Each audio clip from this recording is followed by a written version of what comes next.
हरितनंतम तू जगतंतम वर्तंतम अवतार धरंतम तू भगवंतम हिम्मतवंतम अलकाળી ઓખા ધરવાળી દેવ ડડાળી જય મોગલમાં જય મોગલમાં જય મોગલમાં મચ્છરાળી એવી માની ચેતનાને વંદન. પૂજ્ય સેવાદાસ બાપુના ચરણોમાં વંદન. આ તકે બે શબ્દો અને સન્માનપત્ર વાંચનની વાત છે, તો આમ તો હું સાચા અર્થમાં આજે અતિથિ છું અને અતિથિને દેવ સમજી અને જેમણે સન્માન્યા છે એમનો આભાર. પણ પિતા કી પવિત્રતા પુત્ર મેં પીછાની. આપણી પાસે દૂધ કેવું છે અને કેટલા ફેટ છે એના માટેનું સાધન છે માપવાનું, વિજ્ઞાને શોધ્યું છે. કોઈને તાવ કેટલો છે તો એના માટેના થર્મોમીટર શોધાયા છે. અનેક પ્રકારના ઉપકરણો ટૂંકમાં કહી દઉં તો શોધાયા છે કે એનામાં બધી નક્કી થઈ જાય કે આ કેવું છે ને કેવું નથી. પણ એક વસ્તુની કોઈને ખબર નથી પડતી, આ માણસ કેવો છે. અને આના માટે માણસ ભીની મહેક નથી પણ અફવાઓ છે ને આ માણસ વચ્ચે માણસ ખોવાયો છે. આવા પ્રતિષ્ઠા મહોત્સવો થાય, અહીંયા કોઈ કથાઓના આયોજન થાય, આવા લોક ડાયરાઓ થાય, સંતવાણીઓ થાય અને યજ્ઞ યાગ આપણા સમાજમાં થાય. આની પાછળનો હેતુ શું છે? તો ટૂંકમાં એટલું જ છે કે સાચા અર્થમાં માણસ છે માણસ બને, આ સિવાય કોઈ હેતુ નથી. અને એ સાકાર થાય તો આ સંતો, દેશના ઋષિમુનિઓ, સાહિત્યકારો, કથાકારો, ચિંતકો અને વિચારકોના પ્રયત્નો છે એ સફળ થાય. વિશેષ વાત મારે નથી કરવી, પણ એક વસ્તુ ચોક્કસ કહેવી પડે કે આ દીકરો કેવો હશે, કે આ પરિવાર કેવું હશે ને, એ તો આ જે રીતે થઈ રહેલા સન્માન છે એ જ સૂચવે છે કે સમાજની સાલો ખેંચી લેનારો સમાજ હોય એની વચ્ચે આ ઢગલો સાલ ઓઢાડવામાં આવે ત્યારે આ સાલનું મૂલ્ય નથી પણ એની પાછળ લોકોનો ભાવ અને એમની સુવાસ એ બહેનનું તો સમજદારોને ખબર પડે જ. અહીંયા નામ લેવા બેસું તો આયોજકને પણ તકલીફ પડી, એટલા નામ હતા. સોનાના હાર પહેરાવા જેવા કેટલાય વ્યક્તિઓ એમણે કહ્યું. તો મારે એટલું કહેવું છે કે આમાં અનેક એવા વ્યક્તિત્વો આ જિલ્લાનું પ્રતિષ્ઠા ધરાવતા વિવિધ ક્ષેત્રના મહાનુભાવોની હાજરી છે. તમે સત્યનારાયણની કથા કરો ને ત્યાં તમને ખબર પડે કે શેરીમાન કુટુંબમાં કેવું છે. ગામમાં લગ્નનો પ્રસંગ તમે ઘરે કરો એટલે ગામ હારે કેવું છે એની ખબર પડે. આ પ્રસંગે ખબર પડે કે કોણ આવે છે ને કેવો સંબંધ છે. આ ભાઈ નારાયણભાઈ આ ઉંમરે શું પ્રાપ્ત કર્યું છે ને એનું આ દર્શન છે. અને સાથે એટલું ચોક્કસ કહેવું પડે કે એમનું જ માત્ર કંઈ કર્મ નથી પણ પેઢીઓના પૂન કારણભૂત હોય. મને માયાભાઈએ સરસ વાત કરી. એમણે એમ કહ્યું કે આમ માયાભાઈને અમને કુંડવીનાથી ખબર હમણાં એટલે પડી કે પૂજ્ય બાનું અવસાન થયું અને અમારે એ દિવસોમાં 2-4 વખત આવવાનું થયું.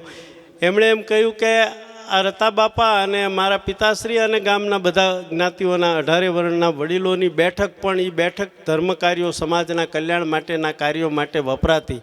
અને આજે સૌથી મોટી ખોટ હોય તો માણસને એક જ છે ખોટ, બીજું કાંઈ નથી. સંબંધોમાં નિષ્ઠા ઘટતી જાય છે. મને ખબર છે ઊંચા કોટડાવાળાના કેટલા ફોન આવ્યા એ રામભાઈને ના મેહુભાઈને એને પૂછો અહીંયા. પણ માયાભાઈ અહીંયા શું કામ આવ્યા છે તો એની પાછળ એ છે કે અમારા અહીં આ કુટુંબ હારેનો સંબંધ એવો છે, એટલે આ ગામ હારે સંબંધ એવો. સંબંધોનું મૂલ્ય ઘસાતું જાય છે, સંબંધોના ત્રાગડા તૂટતા જાય છે, પરિવાર વિખાતા જાય છે. આપણે ધર્મની વાતો કરીએ પણ ધર્મગુરુ કે આપણા ગુરુ મહારાજ માટેની આસ્થા કેવી છે એ બહુ નક્કી નથી. રાજકીય ક્ષેત્રના છે એમની જ્યારે પ્રસંગ આવે ત્યારે નિષ્ઠા કેટલીક ટકે છે એ બધા ઘણા બેઠા છે, બધાને ખબર હોય. આવી રીતે નિષ્ઠાપૂર્વક પોતાના સંબંધોને જાળવે.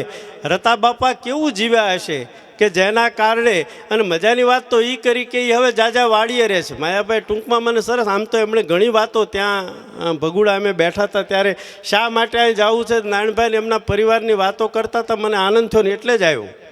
એમણે સરસ વાત કરી. એણે એમ કીધું કે રતા બાપા છે એ જાજવા વાડીએ જ રહેશે એટલા માટે કે હવે કોની યારે બેહવા જેવા રૂડા મોઢાવાળા માણસો નથી દેખાતા. આ ચિંતામાં એમણે એક ભાગવતનો સાર આપી દીધો સાહેબ, શાસ્ત્રનો સાર આપી દીધો કહેવાય. અને એટલે જ એમ કહું, મારે જાજી વાત નથી કરવી. જેમને સાંભળવા એ દુનિયાના ખૂણામાં બેઠેલા ગુજરાતી માટે લાવો હોય એવા માયાભાઈ બેઠા છે. મારે એમ કહેવું છે કે પરગણાને પ્રતિષ્ઠા આપવાનું લોકસાહિત્યના ક્ષેત્રે કામ કર્યું હોય ને તો આ તમારા વિસ્તારનું આ ઘરેણું છે એણે કર્યું છે.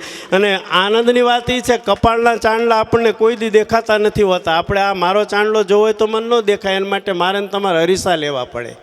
આપણને દેખાતો નથી સમાજ કહે ત્યારે, પણ આ વિસ્તારમાં મારે ચોક્કસ એમ કહેવું પડશે કે માયાભાઈ માટે દરેકને પોતાના ચાંદલો દેખાય છે, એનું મૂલ્ય છે. તમને પણ ખૂબ ખૂબ અભિનંદન આ માટે. એટલે જ્યાં જઈએ, ગામડે ગામડે જઈએ તો એમના માટેની સુવાસ છે. આ વિસ્તારનું, તમારા પરિવારનું એવું અભયસિંહભાઈ ચિથરદાદાની હારવાર ઊભું રહેવું નામ ભજનમાં સંતવાણીમાં અમારા ચિથરભાઈનું છે, એ પણ આ તકે ઉપસ્થિત છે. બધાને સત્કારીએ. નારાયણભાઈ માટેથી જ્યારે બોલતા હતા ત્યારે જ મને ખબર પડી કે આ માણસ કંઈક વિકસ છે. જ્યારે માણસ ટૂંકમાં ઘણું કહી દે ને, હોનાના હારની વાતો કરી અને હાર પહેરાવા જેટલો આનંદ કરાવી દે, રાજકારણમાં સફળ જ થાય. હા તો કહેવું જ પડે ને. પણ છેલ્લી એક વાત ચારણ છું ત્યારે કરી અને મારા શબ્દોને વિરામ આપતા પહેલાં સન્માનપત્ર વાંચીશ. પણ બપોરના સમયે હાથમાં ફાનસ લઈ સોક્રેટિસ નામનો એક પ્રસિદ્ધ ચિંતક, જે મહાવીર સ્વામીની આ જન્મ કલ્યાણક ચાલે છે ને, એમનું અહિંસા વખણાય, આપણા ગાંધીનું સત્ય વખણાય, બુદ્ધની કરુણા વખણાય, રામની મર્યાદા વખણાય, કૃષ્ણનું તો પૂર્ણત્વ વખણાય. આવા ચેતનાઓ જે ધરતી પર આવ્યા, પણ ડાપણ કોનું દુનિયામાં વખણાય? તો ડાપણ છે એ સોક્રેટિસનું વખણાય. ગ્રીસનો મહાન ફિલસૂફ થઈ ગયો, એને ઝેર આપવામાં આવેલું. આપણે મીરાબાઈને ઝેર પાયા, આપણે નરસિંહ મહેતાને જેલમાં પૂર્યા, આપણે નાના બાળકને ધગધગતા થાંભલા પકડાવ્યા. આપણું તો કામ એ જ છે. સમાજે ત્યાં પણ એમને ઝેર આપવામાં આવ્યું ને એ સોક્રેટિસને ઝેર આપ્યું. એ ગામમાં વર્ષો પછી એના શિષ્યને એમ થયું કે આવો ડાયો માણસ, એને ઝેર જે ગામે આપ્યું છે, હાલને એ ગામમાં એની પરિસ્થિતિ જોવા જાઓ. એ જિજ્ઞાસાવશ બપોરનો સમય, નારાયણ મધ્યાહને આવેલા, હાથમાં ફાનસ લઈ અને સોક્રેટિસનો શિષ્યામાં હાલ્યો જાય. અને હાલ્યો જાય છે એ વખતે આમ જે મળે એને પૂછે કે ભાઈ તમે કોણ છો? એટલે એમ કે હું ખેડૂત છું, મારું નામ રામજીભાઈ છે. તમે કોણ છો? મારું નામ માયાભાઈ છે. તમારું કે? મારું નામ રામભાઈ છે. તમારું કે છે? હર્ષદભાઈ. આમ વિવિધ પ્રકારના નામ બોલે, કોઈ નામ બોલે, કોઈ પોતાનો વ્યવસાય બોલે. એ લોકો હશે કે નારાયણ મધ્યાને આવ્યા છે, હાથમાં ફાનસ લે છે ને માણાના ચહેરા સામે આમ ફાનસ ઊંચું કરીને પૂછે કે તમે કોણ છો?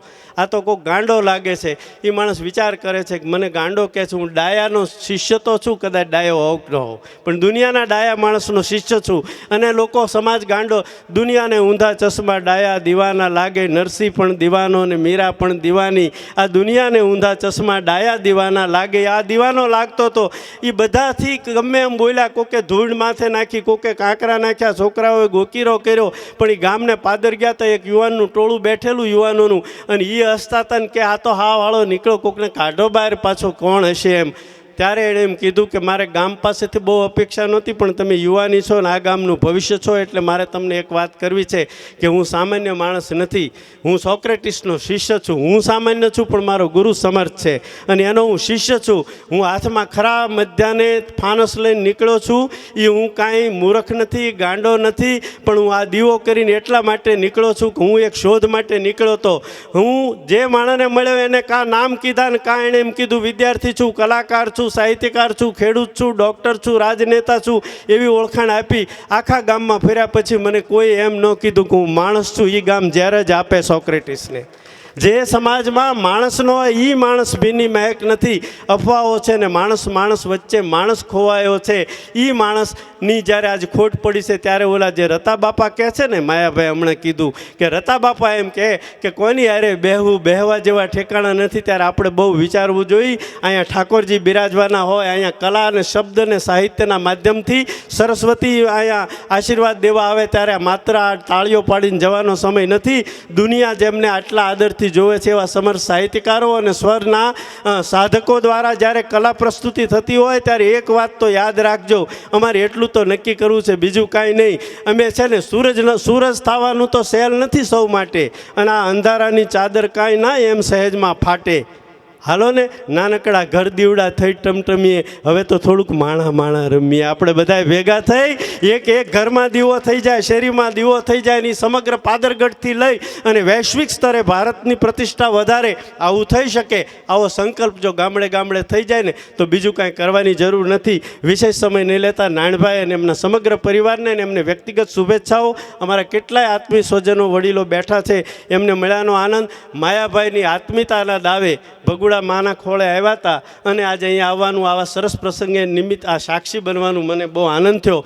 રતા બાપાના પરિવારની સેવાને સન્માન દ્વારા જ્યારે અહીંયા વ્યક્ત થાય છે ત્યારે સરોવર તરુવર સંતજન ચોથા બરસે મેં પરમારથને કારણે ચારેય ધરિયા દે સ્વર્ગસ્થ રતનસિંહભાઈ મોરી, મુકામ પાદરગઢ, તાલુકો તળાજા, જિલ્લો ભાવનગર, આપના દ્વારા અમારા સમસ્ત કુંડવી ગામનો પ્રગતિ, શાંતિ અને એકતા સતત જળવાઈ રહે અને ગામના તમામ પ્રસંગો તમામ જ્ઞાતિઓ સાથે મળીને સંપ અને ભાવથી ઉજવે તેવા પ્રયત્નો અવિરત કર્યા છે. ગામનું વાતાવરણ શાંતિપૂર્ણ રહે તે માટે આપની સેવાઓ હંમેશા મળી છે. ધાર્મિક પ્રસંગોમાં હંમેશા આપનું માર્ગદર્શન, હૂંફ અને પ્રેરણા મળી છે, જે અમારું ગામ કદી ભૂલી શકશે નહીં. આપના સમગ્ર જીવન દરમિયાન આપના તરફથી સમય, લક્ષ્મી અને બૌદ્ધિક દાન મળ્યું છે, જે અવિસ્મરણીય છે.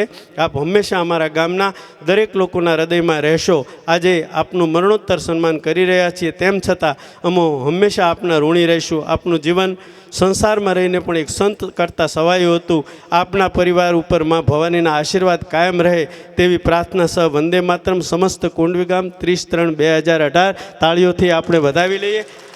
મેં વાતો કરી એનો સાર છે ને આમાં છે, અને એટલી જ વાત છે કે સંત ન થઈ શકાય તો કાંઈ નહીં, આવા કંઈક સજ્જન બનીએ, આટલું તો થઈ શકે.